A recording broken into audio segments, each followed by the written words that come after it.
Hello, namaste friends. Thank you for tuning in to Divine Nobodies podcast. I'm your host back again, Eric Ajna. I'm joined by the luminous Jennifer Lynn. Hi, Jen. Hi. Good to see you. Nice to see you too.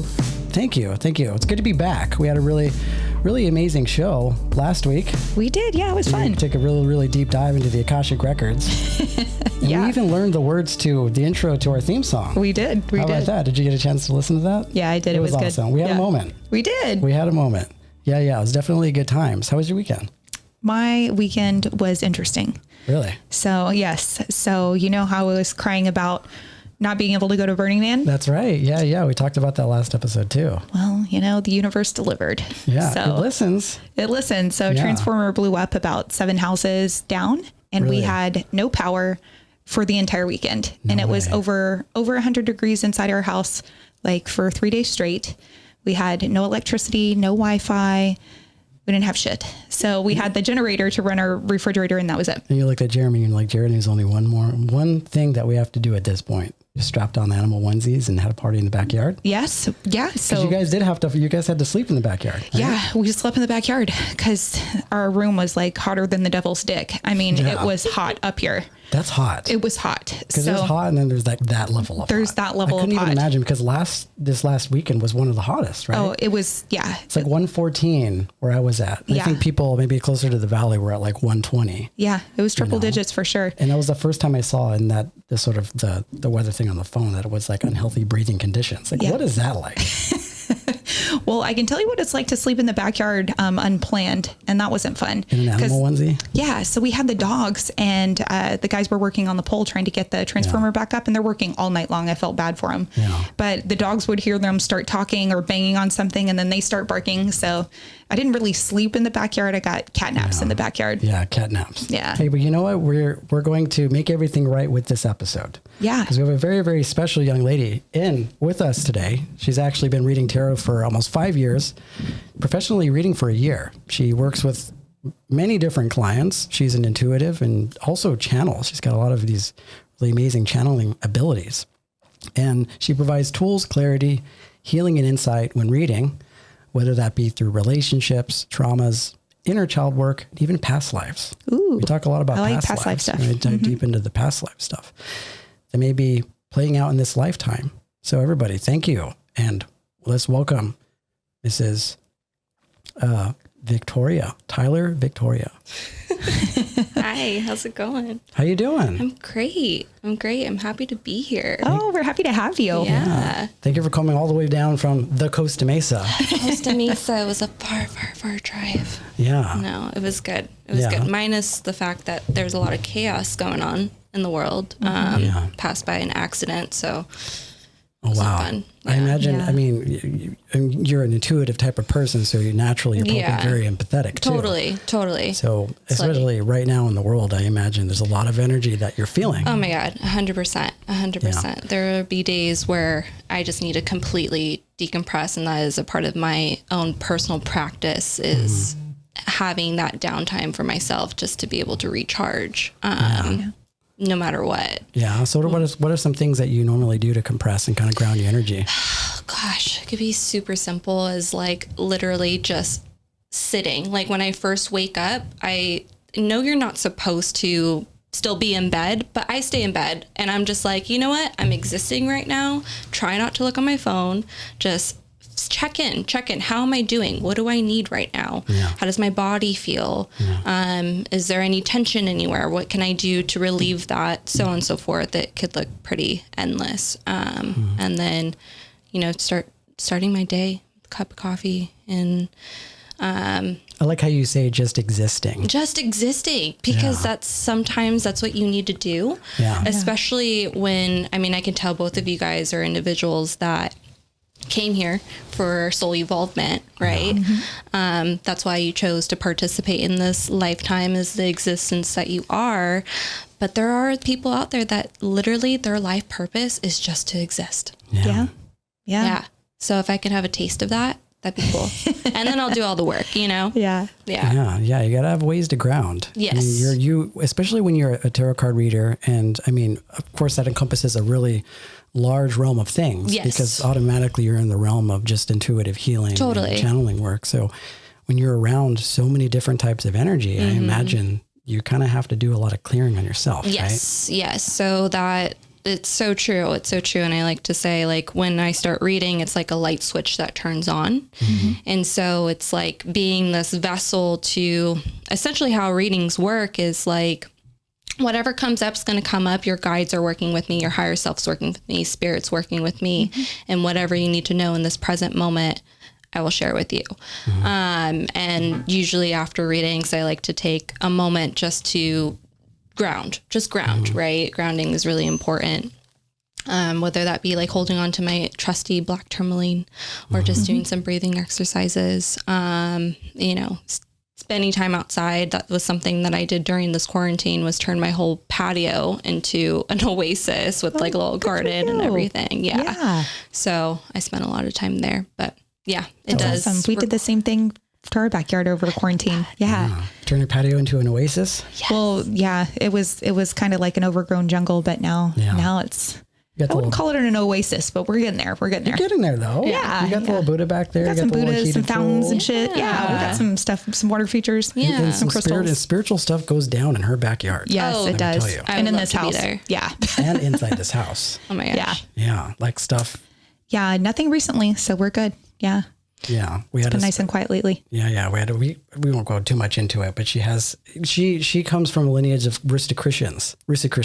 Interesting. Yeah. And I strongly believe in her ability as an intuitive, but also just in how she feels energy. Right. And a lot of people in her family, especially in her lineage, come from those sort of like mystery school type of things. So I feel like angels gravitate towards her, and so do other spirits gravitate towards her. Right. You know? Yeah. So that's what I feel when they're in this house. She picks it up on the ring cam too. At least it's that angelic energy. Yeah. Some of it. Some of it. Yeah. Yeah. We've had some fun here. It's interesting when you feel like, whether you want to call it identity or angelic energy, some sort of a presence, an energetic presence in your space. It's so funny because we tend to give a lot of power to that when really we are in full power over that. There's nothing they can really do other than fuck around and, knock things over if they want to, or like, feel a cold breeze or whatever the case may be. Right. But yeah, it's interesting. I feel like I don't do any mediumship work, but I've know plenty, and I've talked to a lot of people that are like, what do you do in this situation? And I'm like, well, like, if you don't want them in your space, ask them to leave. Yeah. Ask them to leave. If you want it and you invite it, ask for the highest vibrational energy to come through, something that will be a purpose of your highest good.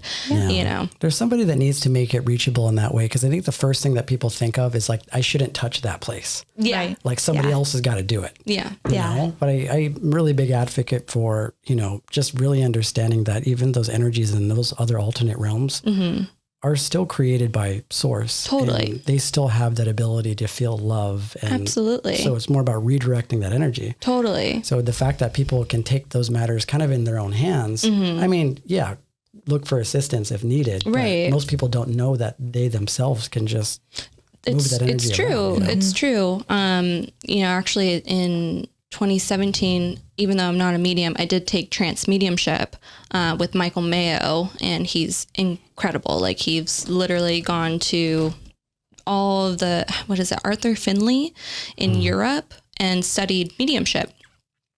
Anyways, and he put it into perspective for me, because I know that a lot of our beliefs comes from conditioning, right? And reworking and deprogramming and so on and so forth.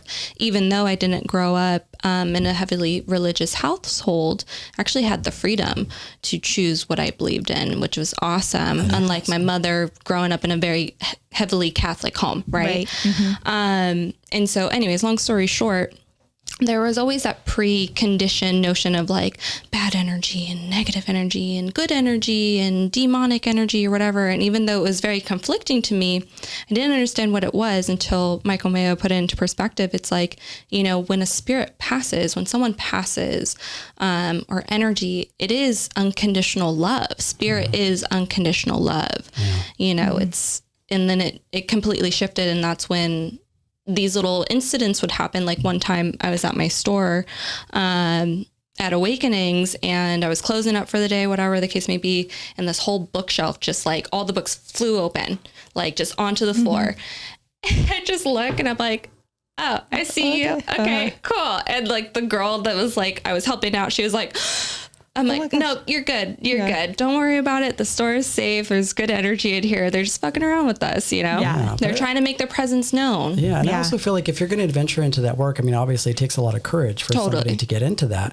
I feel like there's an incentive for them to make their sort of space known to you. Yes. You know, because there are all different types of spirits in those realms. Some that want to get the attention of somebody in order to either relay a message or to just, you know, bridge that sort of gap between the fourth dimension and the third. And there could be some really important wisdom to be shared at that time. 100%. You know, so I commend you for doing that type of work. That kind of stuff happens in the space too sometimes. Yeah. We had some cabinet doors opening and water turning on and flooding our backyard, those kinds of things. But you're like, oh, thanks. Yeah. Relocating furniture, those.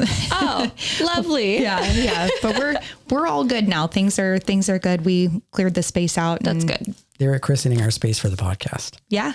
You know, because it started all happening around that time. Yeah. And I think one of our friends told us that, like, we're opening energy vortexes in and around a vortex that exists in this area. But through the topics and the things that me and Jen discuss, it was no surprise to me that those type of energies would at least wander around. Yeah. Like, oh, hey, we always have an audience.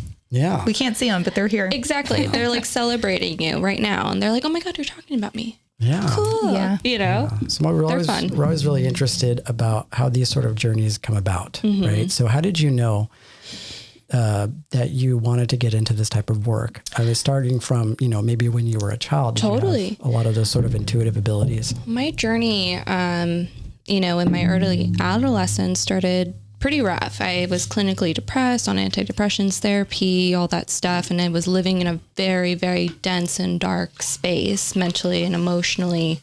And it really wasn't until, it's funny because I know you guys recently talked about astral projecting. I was 15 and I astral projected and I was like, what is this? Wow. What the heck? What is this? I'm so like frightened, right? Because it's unknown. You know, soon after shot back into my body, whatnot, and then stayed up all night. And I was like, what is happening? What does this mean? Googled it and I saw astral projecting.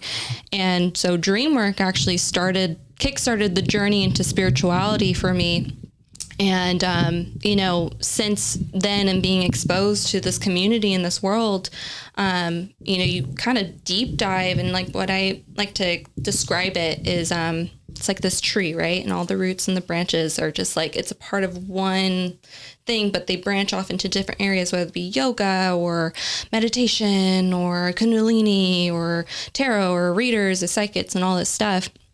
So anyways, I was aware that everyone has their own abilities. It's just a matter of tapping into it and getting the right guidance and, you know, utilizing certain tools to achieve that state. And I've always been very sensitive. I've always been very empathic. And, you know, since I was exposed to therapy at a young age, I was always very fascinated of human nature and even like myself. How can I benefit myself and, you know, obviously get to the point where I'm at today. Do you think that your journey sort of like through depression came as a result of that sort of like really that sensitivity, that deep down sort of empathy? That totally, to the point where like it was, I wouldn't allow myself to cry. I would cope in other ways to control certain pain, to feel pain, because I didn't like the tenderness in my heart. And so, but yeah, so then it was actually a friend that had introduced me to tarot, even though I've already had received readings, just channeled readings, no cards attached, all that stuff. So it was a trustworthy woman that, you know, I would go and receive readings from. And I always thought that was so amazing, so fascinating. And I was aware that I had my own abilities like empathy and intuition. And when a friend introduced tarot to me, I was like, this is really cool. Like I was already fascinated with readers. I always thought they were really cool. And it's like, how do I develop that myself? And And it started with just hanging out with friends and throwing down cards. And, you know, I actually started with an oracle deck, the Kuan Yin deck. Oh, Yeah, Mama Kuan Yin. Mama Kuan Yin. We love her. She's just amazing. Beautiful cards. Beautiful. I ended up gifting them to a dear friend of mine because they're just easier to read. They're very solo, and you know, you read the descriptions in the book, you know, and then you kind of decipher it that way. It's crazy how that happens. I actually have, I have many tarot decks or even oracle decks. I would love to see them. And then like when you're in this space with friends and you're either giving a reading to a group of friends, I've given out so many decks to friends. Right. It's just like crystals, right? There's like a certain point where it's like the cards are trying to draw you to this person and you're just like, hey, I'd like to gift this deck to you. Totally. It's served a purpose, and now it's ready to be passed on. And it's such an intuitive thing too. It's like you feel called to, you're like, for some reason you need this. This will help you.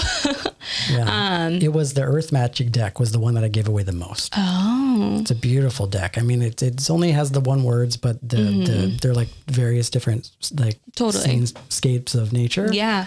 And those are the ones that I've just always given out after readings for friends. I love that. And that could be like their first deck. Yeah, 100%. Usually it always is. Yeah.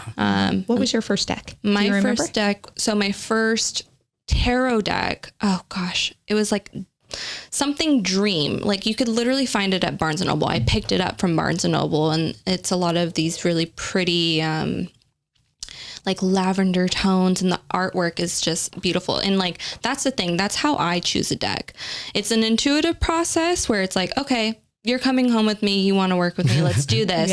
And I ended up just collecting so many decks and so on and so forth. But anyways, I'm an artist, so I am drawn to art, of course. So it's funny because a lot of people say in like the spiritual community or in the tarot community, they're like, you got to start off with the Rider Waite.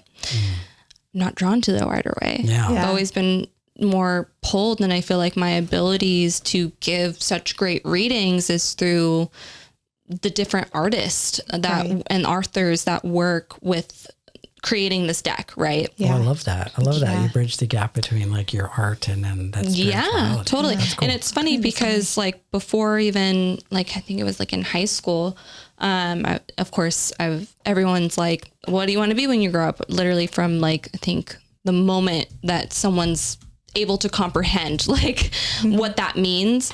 And I was always like, I have no idea. And then at one point I was like, well, maybe I'll be an art therapist. Well, in a way I kind of am, you know, that's how I view giving readings is it's therapy.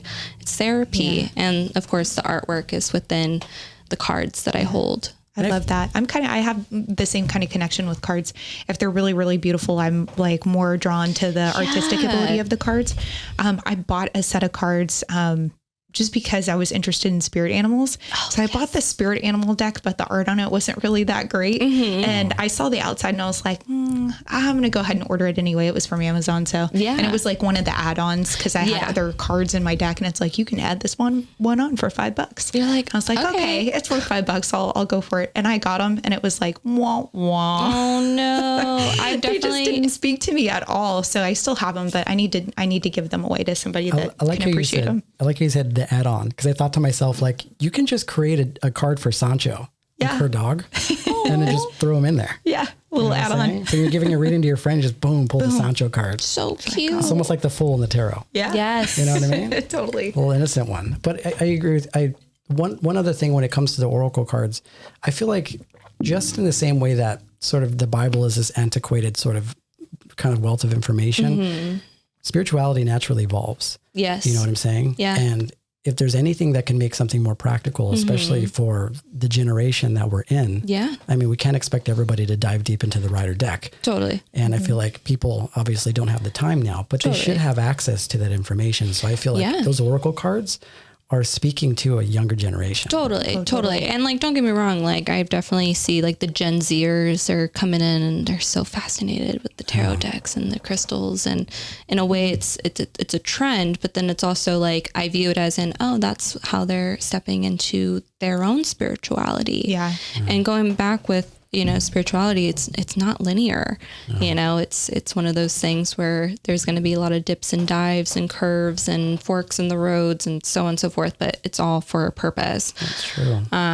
Back in the day, you used to have to spend 12 years at the feet of a master in India to access half of the stuff that we even just talk about on this podcast. Totally. Right. And nowadays, because we're in the informational age, and we have basically the Akashic records at our fingertips. Right. Totally. Yeah. I mean, there's so much information, and you don't have to sit at a feet of a master for 12 years. You You don't want to dive in and start off with like a, Because an oracle deck, you everyone's a could. teacher and a student. Yeah. 100%. I'm not as well versed as Eric in a lot of the things that we talk about.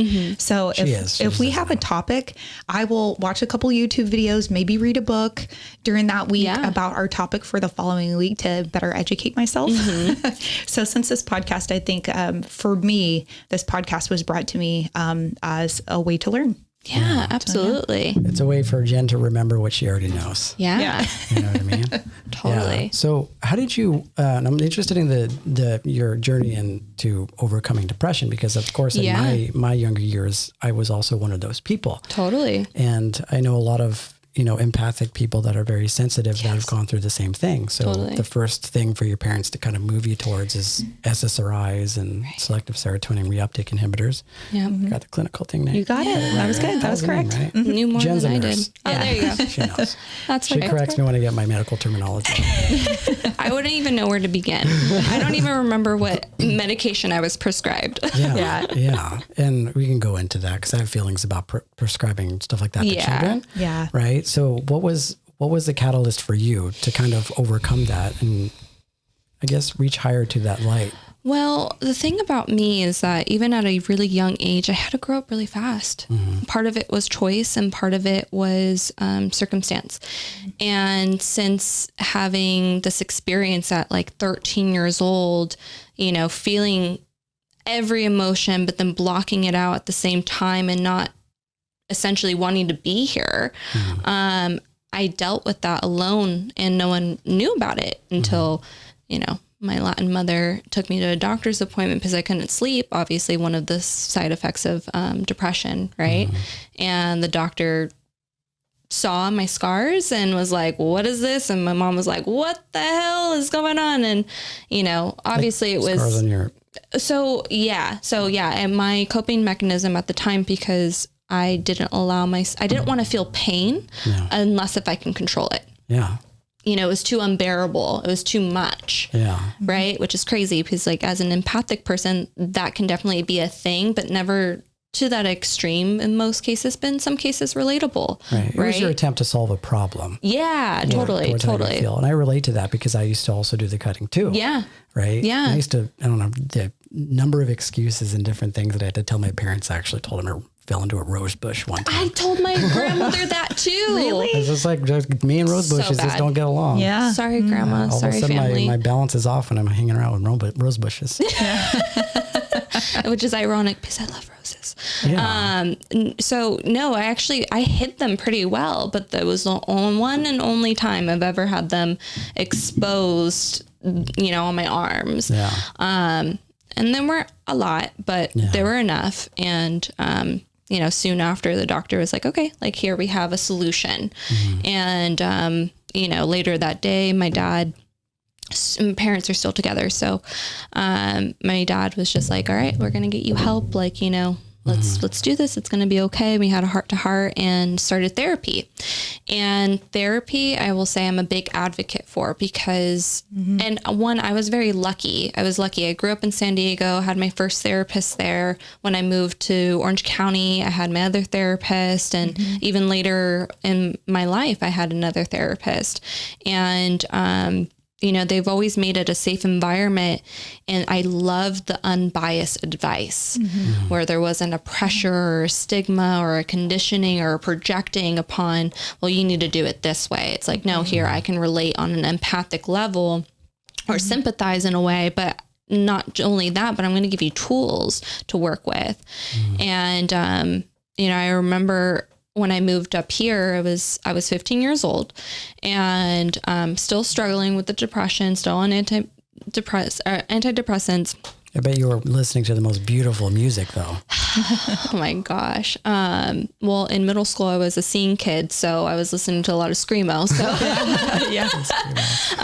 but you know, I'm more versed in my music taste nowadays. It's a nice journey. Yeah, it's definitely a nice journey. The little teen angst moment. Yeah. We all take a little trip down that road. Totally. Yeah, we all did. Totally. Yeah, and I was a goth kid when I was younger. Yeah, You know what I'm saying? totally. And you just start to sort of like fall back in line. Totally. I just say it's my Aquarius moon. My Aquarius moon, my rising Scorpio, that combo was just like, it was living off of the darkness in a sense. But the beautiful part of the darkness, I imagine, right? Yeah. Totally. Because that's a very romantic sort of act, especially, I mean, even from my experience when it came to the whole cutting, self-harm. like that, Yeah. because you didn't want to harm anybody else. No, it was like an own personal vendetta against yourself. Yeah, that's true. So you spent some time with therapists. Yeah, I spent some time with therapists, and I remember once with my new therapist when I was 15, she was like, Tyler, tell me 5 things that you like about yourself. And I was like, I don't like myself. What the hell? Like, what do you mean? And then of course, 6 months later, revisit that question, and I was actually able to list 5 things I liked about myself. And then of course, like, it was a teeter-totter, right? Like the medication helped and I needed it at that time. And then at some point I got off the medication because our insurance changed, all that stuff. I wasn't seeing the therapist anymore. I was like probably going on 16 now.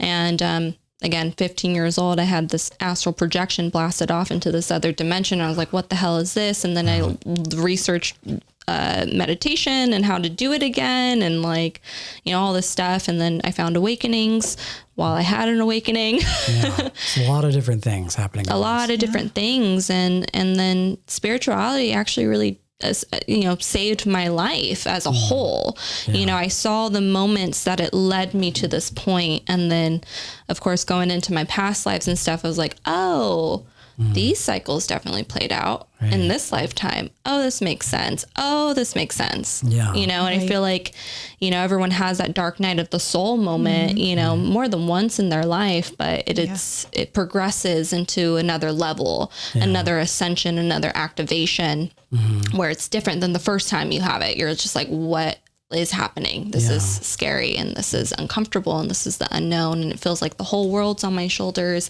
and I can't change anything about it, you know. But in all actuality, everything in life is temporary. You know, like this cup right here, you know, I can knock it over, which I won't, but I can knock it over and it breaks. It's no longer a usable cup. This cup is temporary, but I could replace it with another cup. You know, I can fill another juice in there.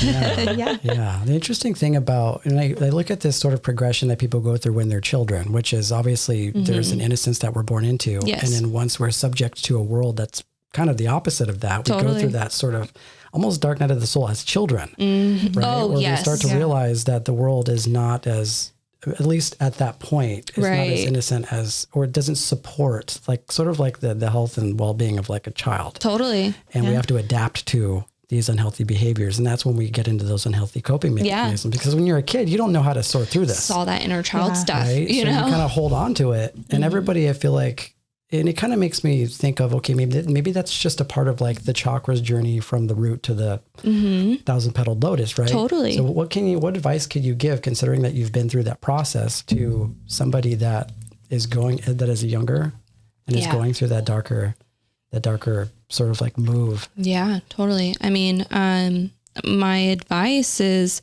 you know, number one, let's state the facts. Your feelings, your emotions, your experience is 110% valid, even if someone says it's not.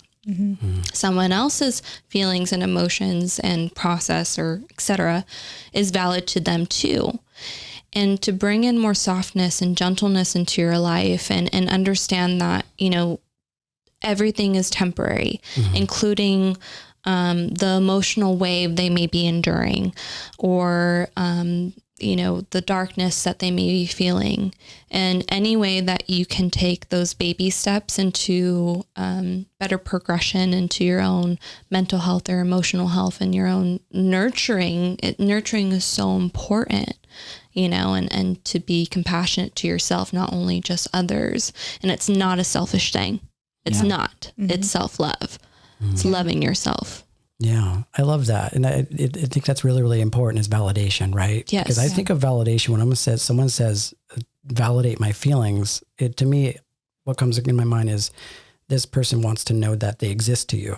You know, it's like another person whenever there's like a reciprocal exchange of information between me and somebody else, that information at that sort of deepest level is me trying to seek validation from you that I exist in some way. Right. And then the energy kind of circulates back the other way. And that's what we're doing. We're validating the fact that we are in this together. Totally. That we're on this earth together going through this journey. Absolutely. And that's so important. And, you know, blessed the hearts of parents that have younger children that maybe are also on their own journeys too. Yeah. Because sometimes they don't know that. Totally. And we have to kind of go through these motions of having to figure out ourselves. Totally. I think it's really, really important to validate that it is okay to feel pain. Totally. It is okay to suffer. Yeah, it's okay to suffer. And something, when you were talking about your journey and going on antidepressants and getting therapy, we're huge advocates of therapy in this room. Yes. I mean, we have our therapists come on the show and, you know, we've both been to therapy and it's super helpful. But I will say this about antidepressants, and I love that you weren't on them long-term. No.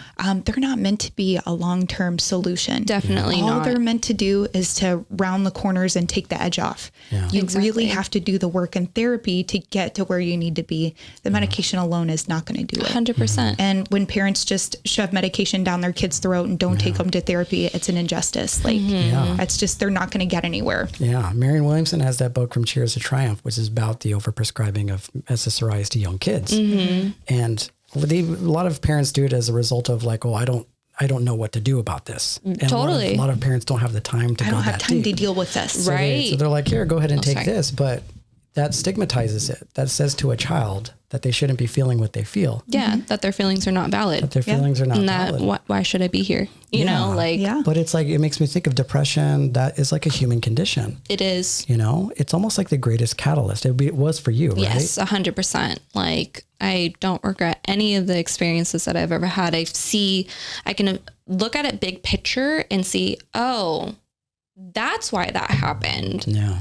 Oh, this makes sense. And now I have all these tools and now I serve other people through my work and I'm a therapist in my own way Absolutely. that, you know, this makes sense. This makes sense, you know, to me. I go to my readers all the time for a little therapy. It's the same, but it's different, right? Yes. Because especially if you've been in therapy for a long time, you kind of already know the answers.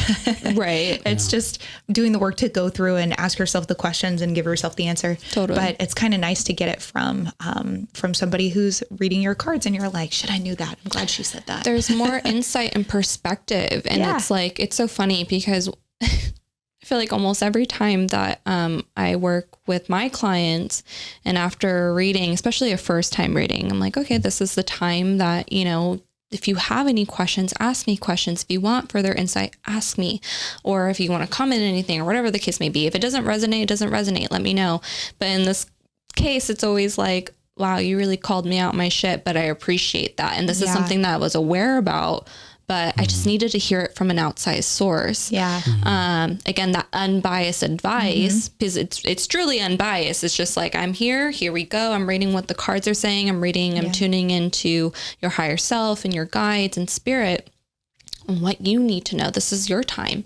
And so it's different than like sometimes having a friend or a parent, you know, of course most of the times it's all out of love, the advice that they're giving, but there's an edge to a bias or an opinion attached to it or a projecting of fears, wants, desires, insecurity onto the person, which is not helpful. Right. Yeah. Absolutely.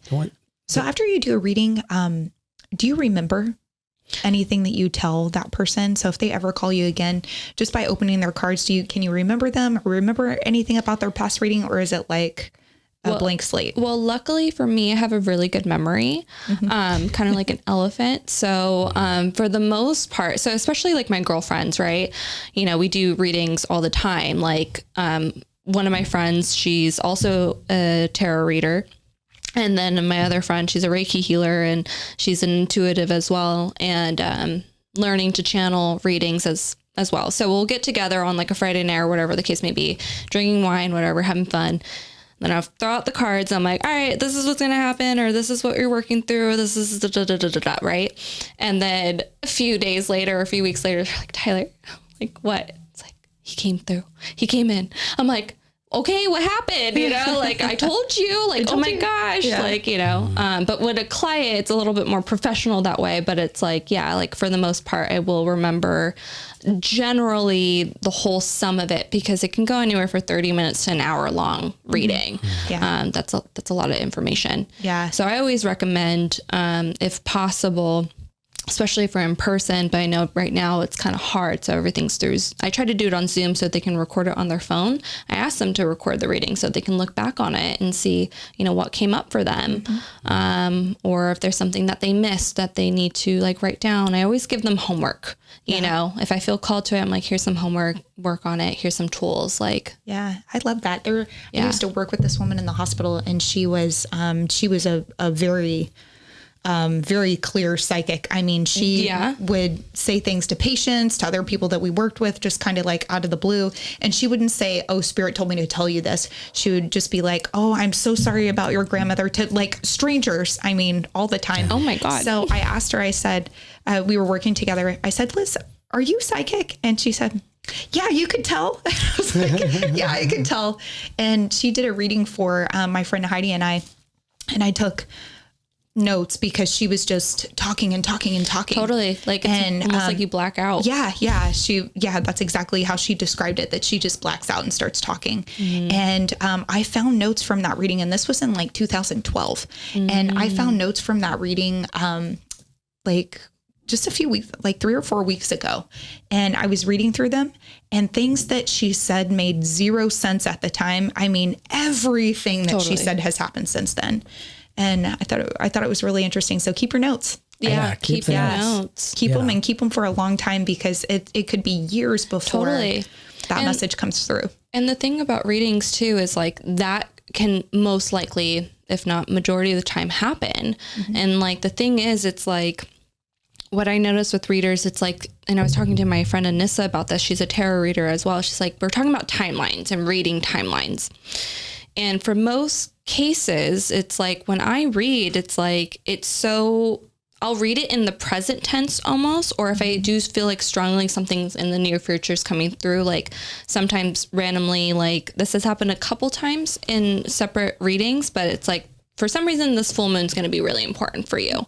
Or like, for some reason, okay, like I'm aware your birthday's coming up. Like your birthday is going to be really important, like something significant. But for most cases, that doesn't happen that often. And the reason why I feel like timelines, especially now, it's so unpredictable. And the part of it is because we as humans have free will, no matter what. And I've received readings as a client of someone else's that's reading me where things have actually happened to the T, like crazy. And then there's times where these events were supposed to happen, but they didn't end up happening in that time. And the reason why is because I've changed the whole outcome of it because of my own free will, right? My own decision, my own choice. So one thing that I love about the tarot cards is I liken a lot of things to the chakra system, right? And the 7 chakras, and even Maslow's hierarchy of basic needs for the more scholarly type of people, which is encompasses the whole sort of archetypal journey that the spirit goes through. Totally. Right. And the major arcana, I believe, is like that. Major arcana, it's all like spirit, higher frequency energy. Can you talk about the major arcana, and then maybe we can make a distinction between the major and the minor? Yeah. So the major arcana, just to break it down in simple terms, as simple as possible, it is spirit energy, is what I like to call it, source energy. So it could be big events. So, for example, let's talk about the Tower. Right. The Tower. The Tower. I love the Tower, which is associated with Scorpio. And that's the thing about tarot is that, side note, each card can associate with a zodiac sign, which is really cool. And so with the Tower signifies sudden change. That's how I read it. The reason being is that the foundation that you've lived upon, or the way of being, the way of life that you've existed till, is ready for a change, right? So like, think about it this way, like someone going in their Saturn return.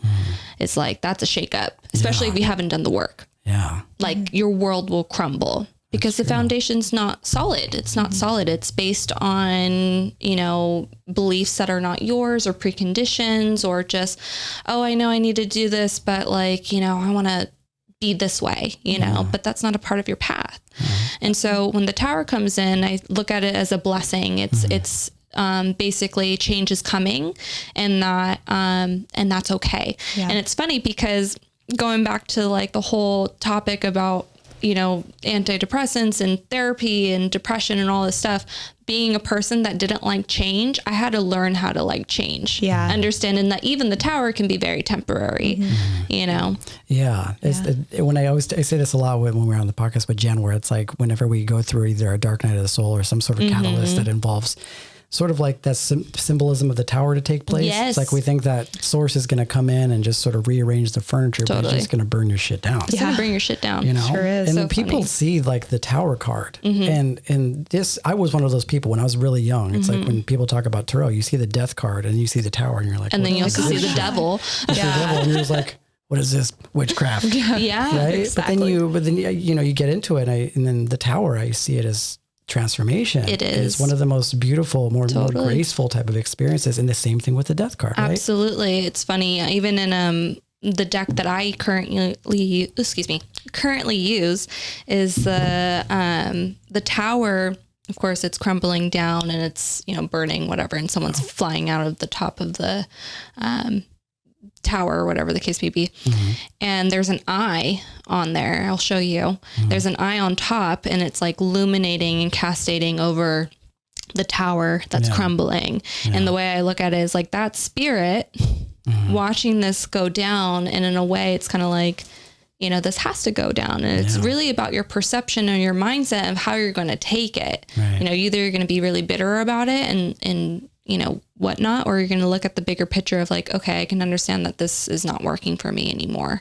Let's say even like if it's about a job, right? And you get the Tower card, it's like, things are going to be changing in your work environment. That foundation does not work for you. Why? Because you've probably been thinking about starting your own business for 10 years that you haven't started. And now it's your time. Yeah. Now it's your time. You can't prolong it. Right. Like take the risk. And if you get the Fool right after that, which is the Fool card is the first card of the major arcana, but it's 0, right? The Fool is about the leap of faith. Taking that leap of faith, taking that risk. But in some cases it can be a little too spontaneous, you know, don't be a fool. He's the OG. Yeah. He's the innocent one. Yeah. You know? I love that we can kind of piece apart and take the stigma out of some of these cards, because obviously the death card is probably one of the most misunderstood. It's so misunderstood. Can you talk a little bit about the death card? So the death card doesn't necessarily mean death is coming. All of us go through our own rebirth moment, our death moment and rebirth. So think about cycles and seasons. So let's say, for example, like winter, that's when things get cold and, you know, kind of drop depending on where you are living. You know, it is kind of like that death moment, but then when spring comes, that's birth. So the death card is all about transformation and this having this rebirth moment. And in some cases, when I read that card, it's, I always feel like a guide present in that part of the death in that cycle of your life. Like there's a guide that you have that's, you know, guiding you along this moment, kind of almost like holding your hand. And you can even say it's your higher self being alongside you, watching you, but then assisting you if you ask for help in this death moment. But yeah, so it's like end of cycles, a transformation, ascension, Scorpio, right? And which is funny because he's like, you said that the death card is so easily misunderstood. So are Scorpios. That's true. I have a cosmic Scorpio. I love Scorpios. Yeah. Yeah. So do you, in your readings, I imagine you also do the reverse cards, right? You know, I did. So when I first started learning tarot, I did them all upright. And then I was like, okay, I'm going to do reversals. But now I just read them upright. But it can be a reversal meaning. So just for me to tune in a little bit more. And then there's some cases, if the card pops out reversed, then if I'm getting a strong inkling that I need to keep it reversed visually and also to read it that way, then I'm going to. But for the most part, I'm going to give you two sides of the coin when I'm reading a card. So let's say like, let's get the Hangman, for example, another major arcana, which is all about perception, and it's all about gaining a new perception, gaining a new mindset. It's also stagnant energy too. So let's say I do a reading for you, you get the Hangman, and the way I shuffle, if it comes out reversed, and I choose, do I want to read it upright or do I want to read it reversed? I can already pick up energetically. It's like, you know, I could tell that you've been having pretty much stagnant energy around you. And if you say yes, like that's actually true, like, you know, it's like, okay, like here are the tools. Like you just got to open yourself up a little bit more. That's okay. If you're hung up right now, that's okay. But just know that this isn't gonna, don't stay too long in this. Or like, let's say like, I could read it in this case too, with the same card where it's like, you've been hung up for a while, but I'm reading it in reverse. So that means you're going to get out of it. You're coming out of it. Yeah. Somebody gave me, there was this guy, I forget his name, but it was, you're probably familiar with Alexandria too. It's in Pasadena. It's just like a new age shop. And there was this guy there and he was reading some cards, and I happened to catch one of his YouTube videos online a long time ago. And he had just whatever common spread there is, maybe it's like a Celtic cross or whatever spread that it is. But if somebody doesn't like, I don't know if it's not, I could be butchering this, but it's like, if you see a card that, you know, sticks out as either something negative or you want maybe clarification on, or maybe you want to change the outcome of this card, what he said you can do, and you can correct me if I'm wrong, you may also even just use this, is like you pull the card and then you put your hand over the card and sort of like focus the intention of changing the energy of whatever outcome your intuition picked out for that specific card. And you pull another card, put that card over the existing one, and you alter the trajectory of whatever that card was. Oh, wow. I've never seen that before. Just by like putting like an intention. He's the only person that I've ever seen that's ever done that. Yeah, no, I haven't seen that nor done that. But I think in the style that I read is, whether it's funny because like when I tune in and when I start channeling the energy and the reading, there's sometimes you can hear it in my voice where it's like, okay, yeah. Like I feel a little spunky, right? Because it's like, it's a good read, you know? Or there's times where I'm like giving you like tough love, like this is blunt. Yeah. And it's like interesting because there's some cases where it's like, wow, I really needed that tough love. I'm like, I'm so sorry. I felt like I was being a complete bitch, but like, thank you for confirming that with me. You're just channeling the energy. Yeah, totally. And, but yeah, so how I read, and if I were to read the card, so let's say like this is a minor arcana, so swords, 10 of swords. Usually it's a bunch of literally 10 swords stabbed in someone's back. That doesn't feel good. Yeah. And 10 the symbolic meaning behind that is ending and new beginning. So let's say you get the 10 of swords. It's like I could read it in a sense of like, okay, like you've went through hardship. You've had like almost like to learn a lesson, you had to learn it the hard way. Yeah. You know? Yeah. But in this case, you don't have to be this 10 of swords. Imagine that's I'm picking up the card, whatever. But like you don't have to be in that energy. If you shift and change your perspective a little bit, and again, let's just planting seeds in a way, like giving tools and planting seeds and giving you perspective in a way that maybe someone hasn't heard before. Or like, you know, if you're too much in your head about something, like you can be your worst critic in a way. If someone gives you and shines light upon the situation of like, hey, what about this way? Like just shift it a little bit. In most cases, like if someone's ready to receive that and open to it, they're like, oh, okay. Yeah. Like that's not, it looks scary, it looks intimidating, but it really isn't. And just know that things are always changing and you're still in control. You know, like I've read not as much anymore because I've set the energetic boundary of like, you know, the clients that I attract, I I want them to do the work, you know, like you're coming to me to do the work and show up for yourself. Yeah. Not just drama, third party scenarios and, you know, exes and all the stuff, which it can still show up, but if it's a different frequency, right? But in the past where it's like, you know, there's some cases where if I read someone multiple times and they're getting the same cards, it's because they haven't learned the lessons. But they're choosing to be fixated around that. And not ready to progress or grow. And that's okay.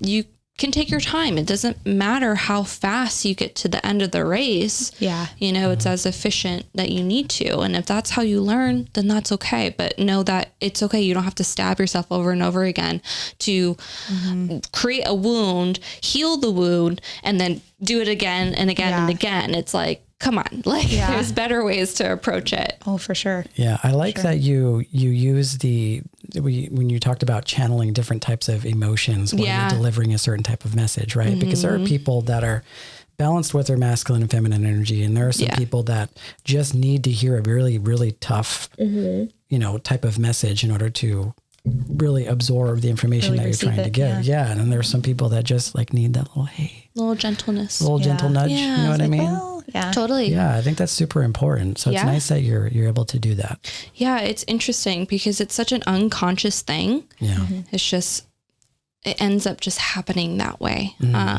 Where in some cases, like for example, the whole tough love situation, I was reading, my friend's niece and, you know, boy drama, whatever, blah, blah. And I was like, yeah, no worries, honey. I have time. And I gave her tough love, like very blunt about the situation, but you know, he doesn't really like you that much. He's interested in someone else. No, you gotta be gentle. Okay. Like you're young, he's probably, you know, whatever, you know, it's giving her honest advice. And it was very blunt. And as I was like, towards the end of it, I was like, wow, that was pretty blunt. Like, oh my gosh, like, I'm so sorry. And she's so young and like, and then after the reading, she's like, you're so right. Yeah. Like, thank you so much. She's like, you know, what's so interesting. She's like, I liked how you gave it to me. Like in the sense of like how I was reading, giving that tough love. She's like, I like that because, you know, if I asked advice from my mom or I asked advice from even Anissa, even though Anissa, who's also a reader, she's like, you know, I'll try to read her, but like, you know, and I give her tough love. She's like, Alyssa doesn't give me tough love. Aww. And she's like, I needed to hear that. Like, I just needed it straight. And I was like, oh, okay, that's probably why it came through that way, you know? Yeah, because that's what you needed. I actually used to go to a guy and he would read off of playing cards. And I asked him why he didn't use tarot cards. And he said, oh, honey, because people see the death card and then I have to explain it and it just derails the whole reading. So I just use playing cards. Totally. Like, oh, okay. I've seen that actually I saw that on YouTube. I forgot what her name was. Oh, I wish I could remember, but she reads playing cards, also tarot and all that good stuff and astrology and Vedic astrology. She's like a wizard. Anyways, and she has like almost like class sessions like on YouTube available for free. And I was like, this is so fascinating. I kind of want to learn. And it's like, cool. But it's apparently like even more predictive in a sense. Like there's a whole chart and like that's programmed on like some site and you could do like weekly spreads and depending if you get like the, you know, 8 of spades, you know, that could mean some certain thing. And I wonder what happens really when lost you get a full house.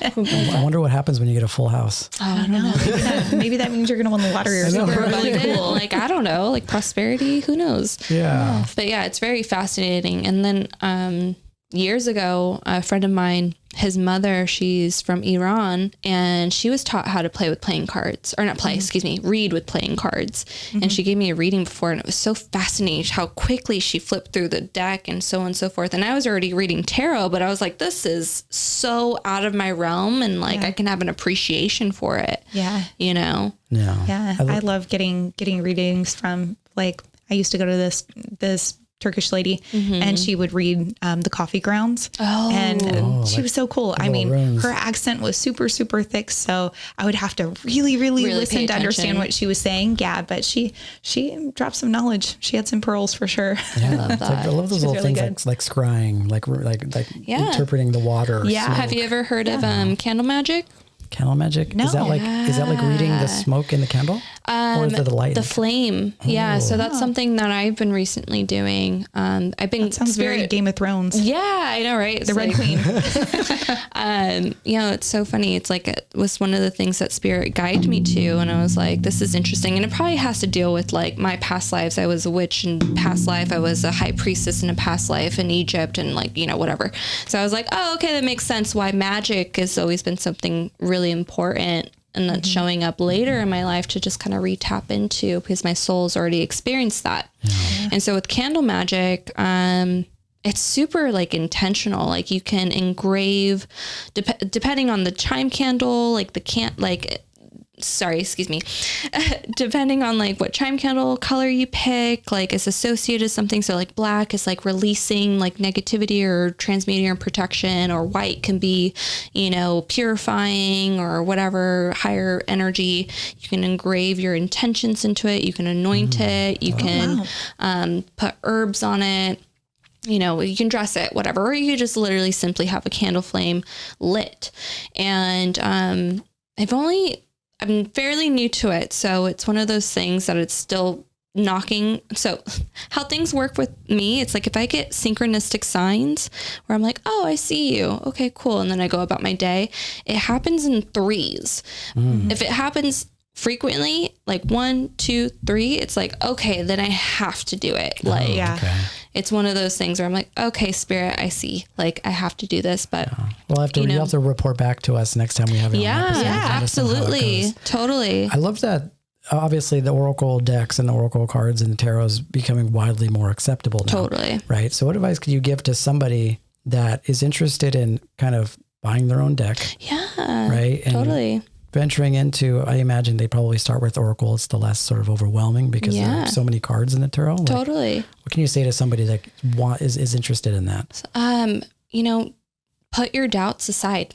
Put your doubts aside, number 1, and 2, like have fun with it. Like if you're having a hard time deciding which deck resonates with you, I know in most places it's a little hard, but it's opened up quite a bit, to go to stores to find a deck, whether it be Barnes & Noble or like your local metaphysical store. You'll find a tarot or oracle deck there, but just trust the process. If you feel like a strong inkling that you are drawn to something, that's probably because, if not 100% of the time, it wants to work with you. Right. So like you can even use this as like, as an example of like, you go to a store buying whatever item, let's say it's a top, and you're like, oh my God, I like that top. So amazing. Oh my God. And then you're like, but I can't do it right now. And then you leave without buying the top, but you've been thinking about it like 3 times, or multiple times throughout the week. I need to go back and get that top. Like get that top out of my mind. If you have that like type of energy when it comes down to picking out an oracle deck or a tarot deck, go for it. Just trust the process and trust your intuition, truly. And I encourage it. If that's something that you've been thinking about, take this as your sign. So do you have any of what is your favorite author? Do you have like one that you just really connect with all their cards? That's a great question. I don't have a particular favorite author. But for oracle wise, Jesus, do I have her oracle with me? She brought a big bag of I have oracle a whole decks. bag of decks. She brought all of her witchcraft with her. Yeah, it was great. Yeah. She's like, by the way, you know what decks I really like? I love anything that Doreen Virtue has done. Oh, yeah. So funny. I have the Romance Angels right here. Yeah, not necessarily the artwork on her cards, because there's definitely better artwork with other authors. But she's been doing it for a long time. But she's the OG. Some of the artwork is a little dated. It's a little dated, but I will say that her cards have high connectivity. Like anybody, I feel like those are the best beginner cards because she is an OG. But I mean, even though she's not in the scene anymore, and that's a whole nother podcast. Totally. There was a time where you actually had to be, well, you didn't have to, but she had like a certified angel card certification that you could get with her in order to be able to sort of deal these cards out. Wow. You know, I know a few people that got it. I don't know about now because she doesn't do it anymore. I don't know what goes on with the angel card. I think it's Alana Fairchild. I love her. Thank you. Okay, Yes. I was like, Sacred. no, I'm so bad. Yeah, Sacred Rebels. Yes, Sacred Rebels. That is one of my favorite decks. Yeah. Sacred Rebels really good. She does the Kuan Yin deck, Lightworker deck. So those are all Oracle. And as far as tarot goes, I'm not set on like a particular author or artist. It's just kind of, again, I appreciate art, and if I'm drawn to it and it's calling me, I'm going to work with it. Yeah. And I can't remember the name of this deck, but I'm going to have to tell it to you because it's they're the most beautiful cards I've ever But seen. I like Alana Fairchild. She also does like an Egyptian one, which I really Isis, Mama Isis. That's the best artwork in that deck. So beautiful. When I think of Egypt, I mean, a lot of people have this antiquated way of thinking of Egypt that you see like a bunch of dirt and some buildings, but I see Egypt as a very advanced civilization. Oh yeah, totally. There's like a regalness to it. Yeah. Yeah. But also very futuristic. Yes. Too. Totally. You know what I mean? There's a whole theory that they worked with. Was that the Anunnaki? I don't remember. It wasn't the Martians that came down and helped them build the pyramids, but it's definitely not human. It was some aliens. Some aliens. It was definitely some alien shit. I don't remember. Was it probably the the Pleiadians? Pleiadians. Probably the Pleiadians. Yeah, probably the Pleiadians. If I had to guess. I would say it was the Pleiadians. Probably. Something. Yeah. But now that we're actually talking about decks. Yeah. Like Sacred Rebels is one of my favorite. Earth Magic is one of my favorite. And then what other ones? There's a lot of different ones. But we actually talked before the podcast, Jen, right? She said that she's going to grace us with a reading. Ooh, I'm so excited. Yeah. Yay. For our listeners. And this is something that's the visual component of the podcast is going to be posted on YouTube, but it's also going to be, we're probably going to disclose this one on the Instagram as well. And you can talk to us about what type of reading that we're going to do. And we're actually going to take a quick break after in a little bit here, and then we'll switch over to her to do the reading. Yes. And so I just looked it up on Instagram. It's Moonchild Tarot. Moonchild Tarot. Let me see. Yes, can I see the really, really that? beautiful. Oh my gosh. Again, I'm such a visual person. Names are. It's like that Bohemian style. Yeah, they're very ethereal and like they're very beautiful. They're also very expensive, which is why I don't have them. Oh, how funny! Yeah, it's I don't remember the exact price, but they're close to $100 for a deck, and I thought that I was like, oh, that's a little expensive, but the artwork is really beautiful, so it may be worth it. You want to know? You want to hear something small world? Yeah. So my good friend Natasha, one of her good friends, Sabrina. Her image of Sabrina is in this deck. I think she's like the 2 of Wands. Really? Yeah. Wow. Yeah. That's cool. Yeah, it's really cool. Yeah. I love the imagery on that one. Yeah. Very, very cool. I thought about that at some point. I'm sure you have too, because you're an artist, about like, I wanted to create the dialogue for a deck and then have an artist do the visual interpretations of that. Something in the making. Oh. Ooh. Can't talk too much about next it. Time. When you come in, hopefully that'll be done. We can kind of get down to business on that. But if you want to talk about what type of reading you might be doing for us today. So it'll be a general reading. I'm going to pull an oracle so you guys can see what that looks like as a lesson card. And then I'll clarify with my tarot, and it'll be just a general reading. I'll pull 3 sections. So whatever it is that you resonate with, you're going to resonate with, and that's okay.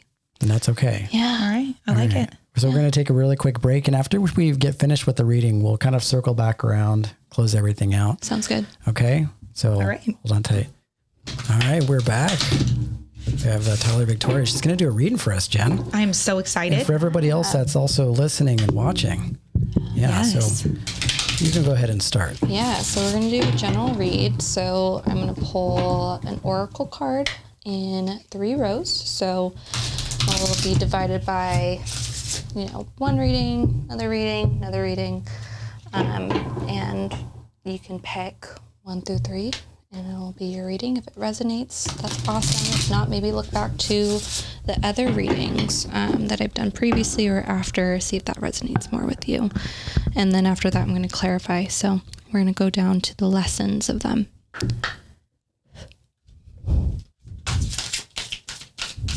Always takes a moment when they want to speak. Ready? So for the first reading is growth. I want to expand my consciousness and my awareness. And let's Awesome. That's kind of the theme of our show, right? Yeah. So maybe someone is, going through a lot of growing pains. For some reason, I'm feeling growing pains with that. It can be very uncomfortable, but learning to be comfortable through the uncomfortable. Let's go ahead and clarify what that means. You guys able to see it okay? Yeah. Yes. Okay.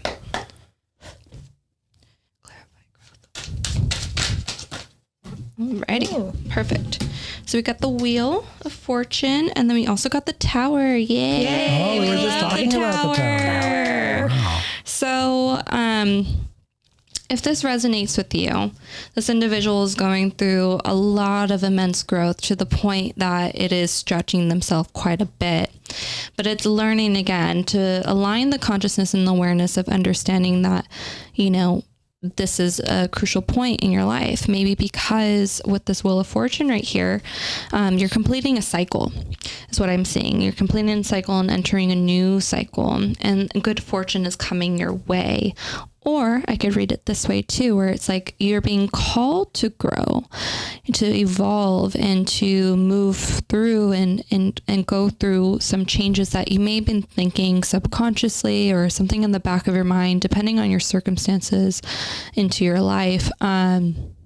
That, it's just not settling well, but you may have a hard time. Like it's almost like a stick in mud, kind of like getting that kickstart. Where it's like, spirit wants you to move forward because good fortune comes that way. And yes, because the reason why is that your previous foundation is no longer working. That's why this Tower moment's happening right here.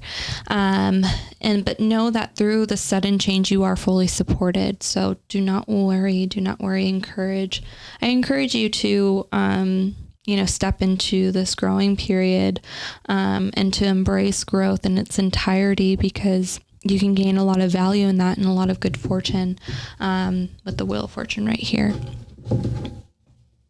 Alrighty, so let's call for the next person. So, they always end up flying off the table. Those are the ones. Yep. So for the second person, you're learning pride. So your learning moment is pride. I love myself and I see myself in everyone. So I feel like with this case, when we think of pride, there's always a negative connotation in that. And I think if this is something that resonates with you, maybe you're working through, working through the self-love moment, and not only that, but working through your insecurities, because again, like we think of pride, okay, egoic, all this stuff, et cetera, but in all this case, it's actually not. It's having a sense of pride, having a sense of honor within self, and learning to love that aspect and honor that part of yourself. So tell me about pride. We got the Six of Cups, and then not only that, but let's pull another card for pride and the Six of Cups, please. Oh, cool. 3 cards wanted to come out. Actually 4, so you get a bonus. We got the High Priestess, we got the Magician, and we got the 8 of Cups. So let's see, let's move this around so you guys can visually see. I know my readings tends to look a little messy, so. Those are beautiful cards, though. Thank you. Really pretty. I was thinking the same thing. That's the most beautiful Tower card I've ever seen. They are the ethereal deck, and that's what I was talking about. See the eye right here? Yeah. Spirit is illuminating the way. Okay, so going through pride, I feel like with that 6 of Cups there, it's like in your past, your inner child, you may have in the past, like growing up, like you think of a kid and you're like, oh my God, mommy, look what I made. And it's like not being acknowledged for that work you did, or the pretty picture you did, or whatever the case may be. I see a lot of inner child work that comes hand in hand with this, or in your past, right? Maybe a soulmate from your past made you feel a certain way that you couldn't have a sense of pride within yourself or be proud of yourself is what I see. So it's learning to embrace that and honor that aspect of self, and working through that with your inner child, working through that through your past. And the High Priestess here, which is amazing, is that you treat this as an intuitive process, right? The High Priestess is highly, highly, highly intuitive. And not only that, but it's like you carry the key to the book of secrets, which is your subconscious, right? Doing that subconscious work, doing that inner child work. And then with the magician here is that you are in complete control to manipulate all elements. You utilize your own magic, right? Into this part of yourself that may need some TLC, right? So you have the high priestess, you have the magician, and it feels like too, for some, having to walk away from something with the Eight of Cups that is no longer emotionally fulfilling, that may have shot down your pride. This could be relationship. This could be family. Obviously, with the circumstances that are happening in the world right now, we're kind of in this weird spiritual war, or this value conflict, right? That your values are not aligned with someone else's, maybe family, maybe someone that was close to you. But it's like, utilize the intuition that you have, right? You are highly intuitive. And not only that, but you have the magician at hand. You have the magic, the serpent, right? Working with those elements within self. And, to still progress onto your journey, because it is going to be a long one, but that's okay. And there's going to be twists and turns and something that's are going to be unexpected, but you know that you'll have full confidence, right? A sense of like, I'm proud of myself for taking this journey, because I know that at the end of the tunnel, it is going to be something that I'm extremely proud about. And that's going to be emotionally fulfilling. All right. So last person, third person, let's do this. So what is your lesson? Hopefully she pulls the Sancho card. Happiness. Yay. I'm aware that being happy means that I'm on the right path. So I feel a couple things with this. Which is that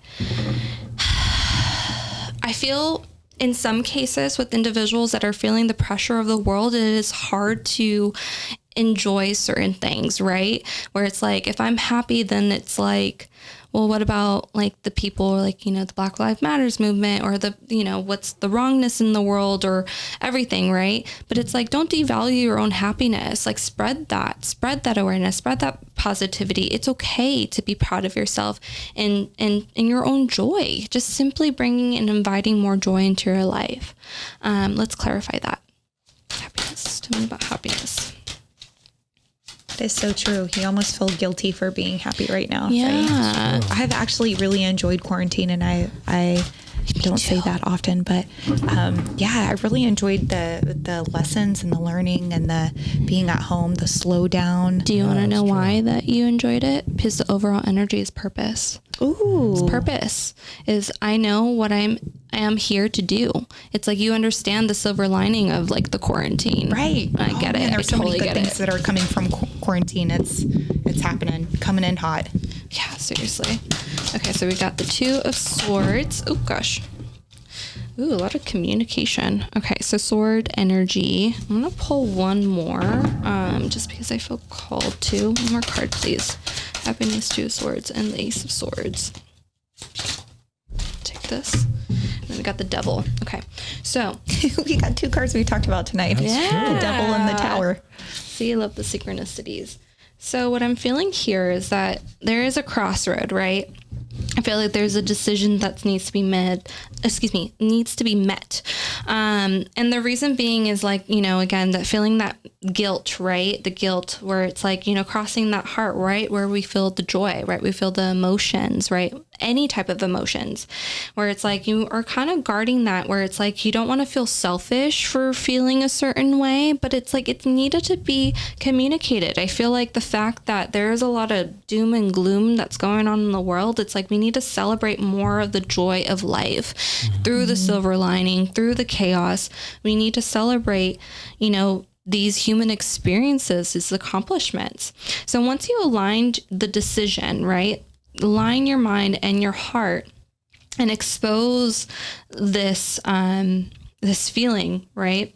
Or whatever it is that you're doing. I feel like multiple things, whether it be like new job or like even a new baby, or just like typical mundane, but not mundane things. Like, obviously due to 2020, it is a little weird, but I feel like it's like, oh, this pressure of not being able to express and verbalize, but it's really just like, put the swords down, Go ahead and make this decision. Go ahead and communicate with the Ace of Swords.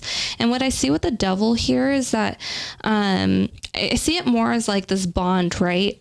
It's more of like a sacred bond versus a toxicity or anything that's harmful. I feel like it's more of like this Capricorn energy. So I do feel work, right? Maybe a few of you out there are Capricorn and resonating with this, where it's like, and I do know my Cappies right now are actually thriving a little bit, especially around this full moon. That was it, the full moon we had? Yeah. This full moon that we just recently had. A lot of our Capricorns were encouraged to be more playful. So maybe this is relating with that if you do have Capricorn in your chart. If not, that's totally fine. But just what I see here with the overall energy and with the overall message is that it's okay, to feel joy. You understand that I'm aware that being happy, I'm on the right path, and I feel like because maybe a few of you have dealt with, some darkness and some uncomfortability, but now that you're feeling some joy, celebrate it. I feel like we don't celebrate that enough. Yeah, I agree. I love that. I love that we pulled the Tower and the Death card. Yeah. And that Tower doesn't come often. We got Tower and the Devil. Yeah. Hey. I like how you call them Cappies too. Yeah, I thought that too. When she said that, I was like, that's really cute. Yeah, totally. Little Capparoos. Little Capparoo. Cappies, Aquarius, Aqua, Geminis, Gemmies. Oh, and then what about the Libras? Libras. I feel like we call it Libs. I love the Libras though. The little Libs. Well, you can't say anything for Taurus, just Taurus. Yeah, that's just true. Taurus. Yeah. But I think that kind of Or sets Sag. the tone for Tauruses though. Tauruses are they're comfortable with being Taurus. Hey, they are. I'm okay with it. Yeah, exactly. I'm my Scorpio energy. Tauruses are like, don't make it complicated. I'm just It's Taurus. fine. Yeah. It's fine. It's just Taurus. And my Scorpio is Scorp. Yeah. Yeah. And like they bite you. Yeah. Alrighty, funny. guys. Yeah. Thank you for doing that. That was awesome. Thank Absolutely. you so much. Absolutely. We were really excited to have you in because I love my psychics and my tarot card readers. I was pumped. I was like, oh yay, I can't wait to meet her. Yeah. If We're you gonna- both would like a reading, I'll be happy to gift that to you. Oh, thank you. Awesome. We're going to take a little break and bring it back around. Yeah, let's do it. Okay. Hold on one second. All right. We're back. I'm still tripping out about the Tower card and the Death card. I know, that was cool. You know what I mean? That was super cool. Because I feel like you can read the symbology of the cards, but I almost feel like there was this like some angels or some guides that were just like, okay, we're listening. See, we're that's here. what Yeah, happens. totally. That's what happens to me all the time. Like, I swear to God, I'm like, oh yeah, this thing. Like earlier today when so funny, before you messaged me to confirm with today, I literally heard your voice in my head saying, oh, did you bring your decks? Oh, And that's I right. was like, Yeah. not Yeah. even aware. And I was like, okay, this is interesting. And I was like, okay. And then 5 minutes later, you text me and you're like, hey, da, da, da. And you're like, okay, I would advise you to bring the decks. And I was like, that's perfect because that's exactly what you told me about 5 minutes ago in my head. I already had them packed. And then I had that moment and I was like looking around my room. I was like, what's going on? I mean, yeah. And if, for all of you watching, she didn't choose any cards. They just jumped out. I don't know if That's you guys true. saw every single card she picked jumped out. They Yeah. didn't choose the cards. The cards chose her. her. You know? Yeah. It's for you So- guys. Yeah. Thank you so much for coming in. Yeah, it was awesome. For Absolutely. everybody that wants to find Tyler, she actually works at the Awakening Center for Conscious Living, which is a metaphysical shop in Laguna Hills. Yeah. Really beautiful place. And they can get tarot card readings from you there, right? Yeah. Actually, not through them, but you can find me on my Instagram and we'll set a Zoom appointment. Yeah, she's on social media on Instagram at Tyler Victoria with 3 A's, not just one, 3. Three. She got to Triple A. throw Yeah. 3 in there. Yeah. Yeah, so if you guys are interested in readings, I actually got in on one of her IGTV readings that she did, and it was really, really great. It's kind of where the discovery kind of took place. Yeah.